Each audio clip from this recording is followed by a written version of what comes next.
What's up guys, this is Chris here, and today we're going to be talking about my top 5 striker fired pistols. Now I don't just like these guns because they're fun to shoot, I like them because they're very versatile. A lot of these guns are great for the money, all of these guns have great triggers, they are accurate and fast, and all of them are going to be very reliable. So these guns are not just range guns, they're going to be great for home defense, self-defense, or even a duty gun as well.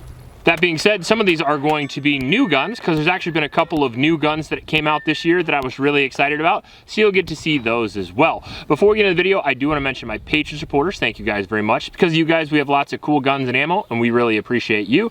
I also want to mention a local shelter in Ames, Iowa. It is the YSS, and I'd really appreciate if you would go down to the link in the description, click that link, and donate to those kids. And then finally, I want to thank the sponsor of this video, Handle It Grips. Handle It Grips is my new favorite grip, and you can get them in 2 textures. You can get them in the Elite, or you can get them in the Edge. The Elite is more for carry. It's kind of a rubber texture, and it feels really good on the skin, whereas the Edge is more like stippling, and it grips in your hand really well. So if you're gonna do a duty gun or a home defense gun, I'd recommend the Edge. Now you can get them on almost any popular gun these days, including most of the guns on this list. So far, I've been really impressed, and if you're interested in a little more texture without maybe ruining your gun, it's a great way to go. If you're interested, use code HONEST for $5 off your order. Now I'm going to start it off with one of the more recent ones, but I do have a lot of rounds through it now, and that is going to be the Canik TTI Combat at number 5.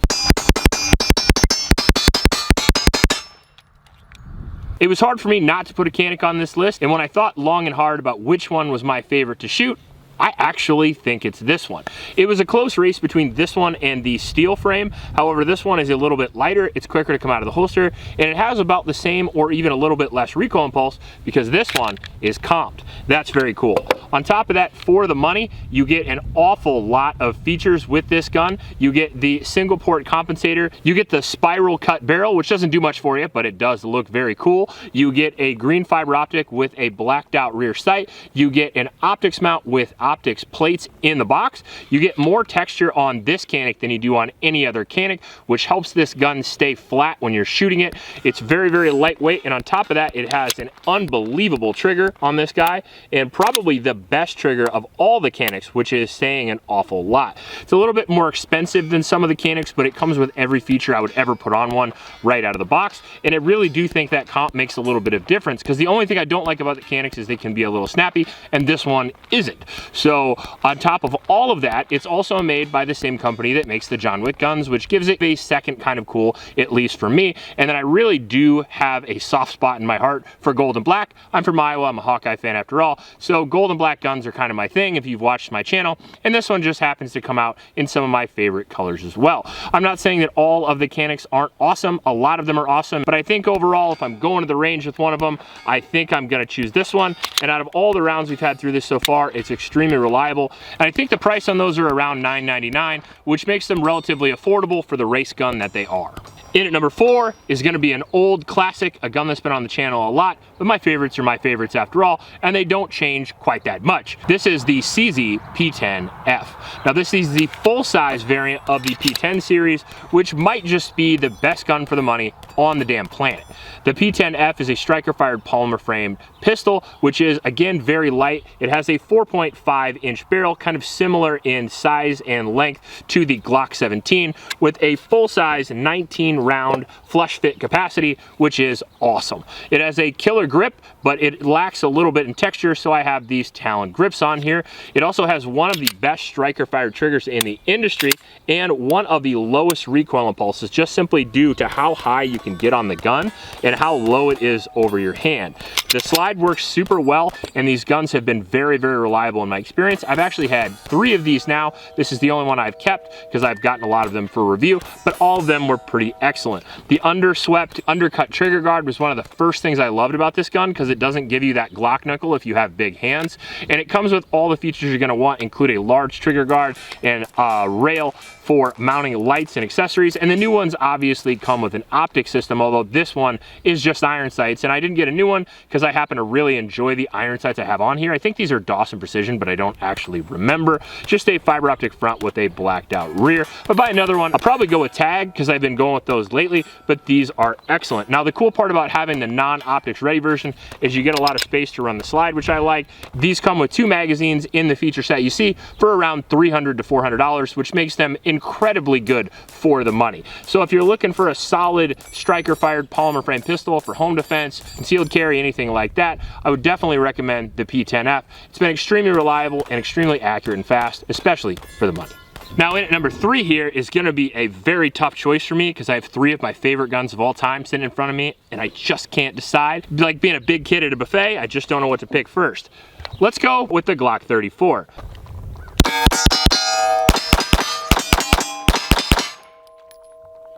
The Glock 34 has been one of my favorite guns for all of time. It's showing a little bit of its age these days, but if you're an old school Glock guy like me, you don't notice it that much because I've just got so many rounds down through these. Now, the benefits of these are going to be track record is absolutely excellent, reliability is excellent, parts and availability is excellent, magazines are cheap, everything's cheap on the gun except for the kind of going price. But I think the Glock 34 has that second kind of cool for me, again, in the John Wick 2 movie, and I really like the gun for the size and weight.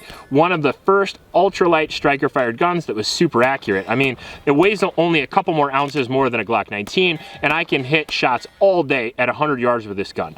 It comes with a pretty good trigger and a pretty good feature set, but I have upgraded them. This one does have Tag sights on it, and I do have handle-it grips on here. I have a bad habit of doing really ugly grip jobs, as you'll see at number 2.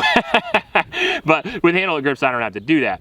Now, the Glock 34, again, gets that Glock magazine compatibility, which I think is probably its best feature these days because I can run this as a backup to any one of my pistol caliber carbines, including my personal favorite, the JP5. Now, I think the reason why it's sitting at number 3 is because it just really pales in comparison and feature set to a lot of the more modern guns that especially have come out this year, like maybe the Canik or the one at number 1 or 2. And I think it's still a great gun, but for around the $700 price tag, you don't get as many features. That being said, I have thousands of rounds for these guns. They're super accurate, super fast, super reliable, and I would certainly trust my life to them, and I still shoot them for fun, so they're definitely not a bad gun to shoot. One of the best things about the Glock is that it forces you to break your grip over a little bit more, which is hard to get used to for an old school 1911 guy like me, but I feel like I can get really aggressive with it, and when I start shooting them again and again, I can get the cadence faster and faster, and recoil is really easy on these. So overall, the Glock 34 is certainly an awesome gun and one of my favorites. In at number 2, this was hard to choose. I don't know. Gun to your head. If I gun to my head, only pick one just because it comes with a feature set right now I want. I'm gonna go with number 2, the Walther PDP, but for now. Now, this is my extremely tricked out Walther PDP, and this is one of the ones I shoot a lot that I've never really showed on the channel because he did a really ugly grip job to it and I kind of feel bad about it, and but this is what happens when you have way too much time and you shoot on a timer way too much and you're trying to get like those very split second splits. But this is the Walther PDP full size. Now, this is a full 5-inch gun. It's a polymer gun, which I'll get to here in a second, but this one does have the dynamic trigger in it, and it does have a ported job by Floyd Custom. Now, what I like about the PDP, especially with the dynamic trigger, is that it is a 2011 trigger in a lightweight polymer gun, which is phenomenal for me. With the PDP, you have that single nice crisp trigger pull with that unbelievable reset, and on the dynamic trigger from Walther, you can adjust it as well, which is super nice. You can get a very light, crisp, forced reset like I want, or you can get a very light trigger pull or whatever combination of springs you want to use. But it's flat face. It does have the dingus, so if you drop it, it won't shoot you in the butt like the SIGs, which is super nice. And we have a full dust cover on there with a big Picatinny rail, which I think looks super cool. Floyd's put my front sight toward the rear, which is really nice because obviously it would get blown off otherwise, but I think that gives it a very cool look. And then Walther's optic system I have found is pretty excellent as well, or at least I haven't found anything wrong with it yet. So we are still running that literally like 5,000 rounds later. Now, to explain my grip job, this is silicone carbide. You could make the grip bigger and bigger and bigger every time you put another layer on. You could put like 7 layers on and make it the big fat boy grip that I have here. On a lot of my guns, I use the largest backstrap, and I do have the largest backstrap on the Walther, but I even wanted a little bit more girth because she likes that anyway. But overall, this is not the only PDP I like. I like all of them, and my personal favorite stock one I've shot, sadly I don't have on the channel yet, but I'm working on it. And I went to GunCon and shot the Walther PDP steel frame match, which was, oh my God, I want it so bad. Now the Walther PDP is extremely affordable as well. This gun coming in, not with these accessories, but this gun coming in at a lower price than even the Glock is a tremendous value in my personal opinion. You get that full-size grip. The Walther stippling is not bad, by the way. The texture on the initial grip is not bad at all, but if you know anything about competition shooters, it's not good enough until it literally rips your skin off. So here we are. There won't be any honorable mentions for this because I do plan on doing a part 2, and you guys seem to like that more than just hearing the part 2 and the honorable mentions anyway. So I'm definitely going to have a follow-up. But that being said, the number 1 currently is going to be the M&P pistols, specifically the M&P Pro Comp.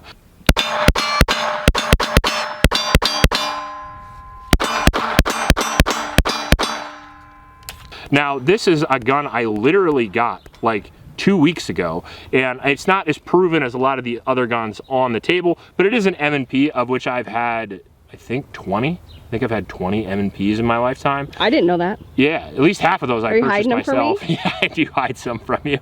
I was gonna put the shield because the shield is what I carry, but if I'm gonna go out to the range and I have to pick which one I'm gonna shoot for fun, it's for sure gonna be this one. Now, I believe this is Smith & Wesson's first M&P that is comped from the factory, as you can see that right here, in a very similar setup that I paid a good bit for on my PDP. I got it right from the factory with the Smith & Wesson. I do prefer the single port comp in the front with the sight behind it. This one also comes with an HD front and a blacked out rear, and then it comes with maybe Smith & Wesson's coolest serrations yet. You get 2 mags with a gun, and then you get an aluminum frame as opposed to all of the polymer guns on here, which does feel really nice. But my favorite part about this gun is that it comes with the 2.0 Performance Center trigger.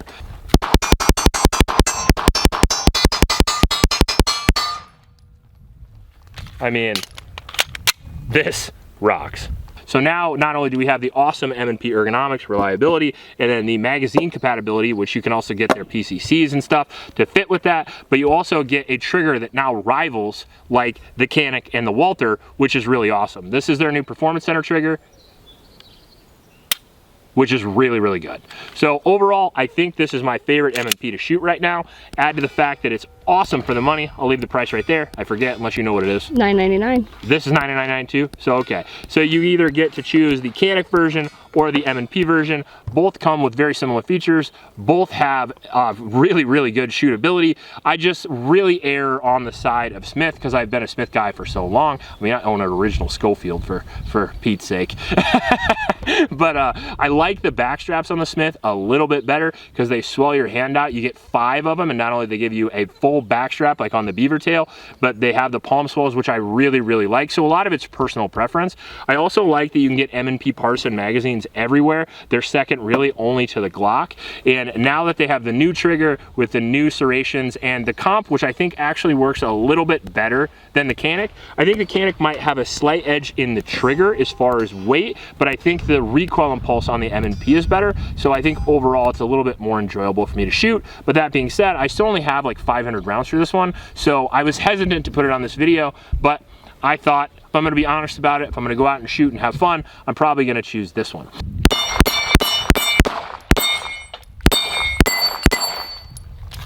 Woo! Get it. Get it, baby. So I wouldn't necessarily say this is at number 1 as much as the entire M&P line is at number 1, but I figured that was too much of a cop-out, so here you go. If you like this video, please like and subscribe. Please help out Oklahoma shelters, and remember to recycle. I'll check you later.